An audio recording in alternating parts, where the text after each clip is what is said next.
Be yourself. You have heard this phrase 1,000 times, from teachers, from influencers, from people who sound kind but never explain what it actually means.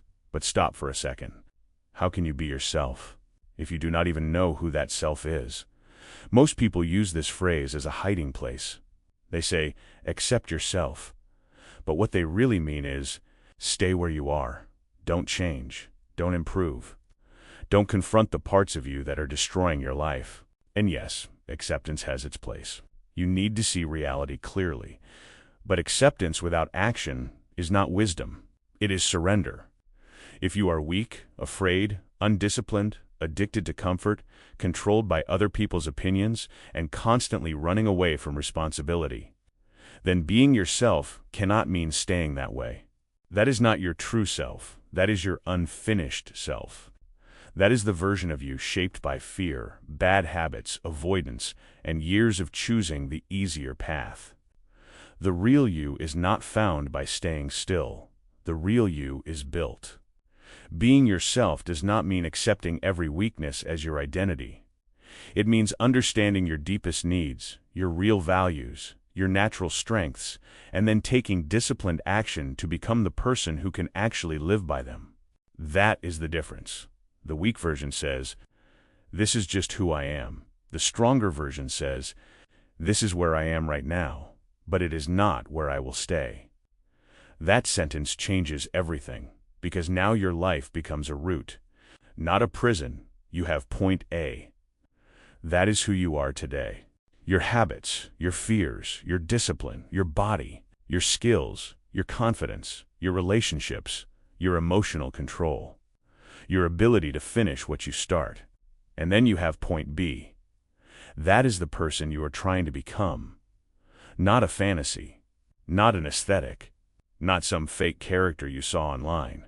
A real version of you, sharper, calmer, stronger, more useful, more focused, more dangerous to your excuses. And the work of your life is simple. Move from point A to point B. That is what it means to be yourself. Not to stay the same, but to move toward the version of you that feels true because it is earned. So here is the plan. Step 1. Define point A. Take a piece of paper. Write down who you are right now. Not who you pretend to be. Not who you want people to think you are. Not the version you show online. The real one. Write about your career, your body, your discipline, your confidence, your social life, your relationships, your money, your habits, your emotional control, your mind. Be honest. If you are lazy, write it. If you are afraid of conflict, write it. If you start things and never finish them, write it. If you waste hours scrolling because silence makes you uncomfortable, write it. This is not self-hate, this is diagnosis. You cannot repair what you refuse to see. Step 2. Define point B. Now write down the version of yourself you actually respect. Not the version that impresses strangers. The version that would make you quiet inside. The version that could look in the mirror and not negotiate with shame.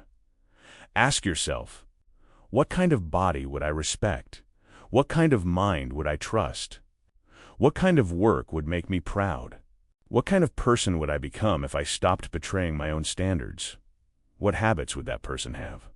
What would they tolerate? What would they refuse? What would they do every day, even when no one was watching? This is your target. And no, it does not need to be perfect, it needs to be clear. Because a clear target gives the mind direction. Without direction, your energy becomes anxiety. With direction, your energy becomes force. Step 3.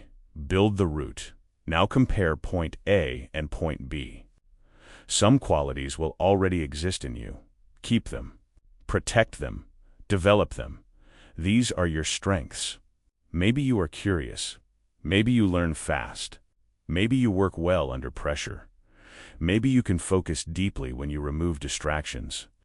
Maybe you have survived things that would have broken other people. Do not ignore that. Your strengths are not accidents. They are weapons. But then look at the gap. The gap between who you are and who you claim you want to become. That gap is your work. If your body is weak, train. If your mind is scattered, remove noise. If your confidence is low, do difficult things in public. If your discipline is broken, build a daily system. If your social life is dead, start exposing yourself to real conversations. If your skills are poor, choose one skill and practice it every day. Do not make it emotional. Make it mechanical. Point A. Point B. Daily actions. That is the root. Step 4. Start living as the future self, not tomorrow. Not after motivation arrives, not when life becomes easier, now. The mistake most people make is that they wait to feel like the person before they act like the person. But identity does not come first. Action comes first.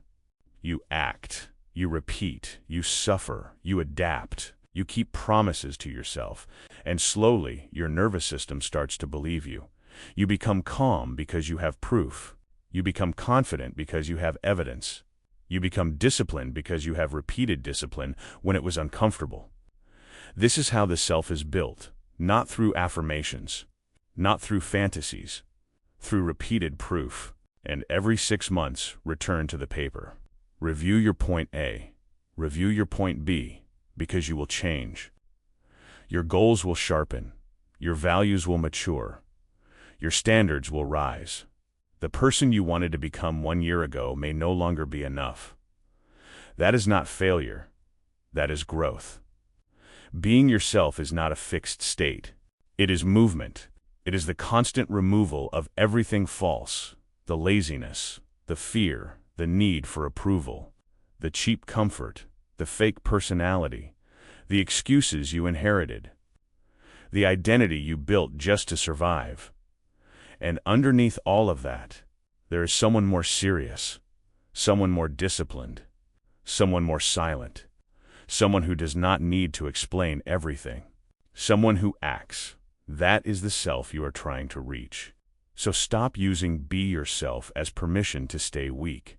Use it as a command. Find what is real in you. Remove what is false. Build what is missing. And move, because the real you is not waiting in comfort. The real you is on the other side of discipline. If this message reached you at the right moment, subscribe to the channel. And leave a like, not for me, but as a signal to yourself. You are done protecting the weak version of you. Now you build the real one.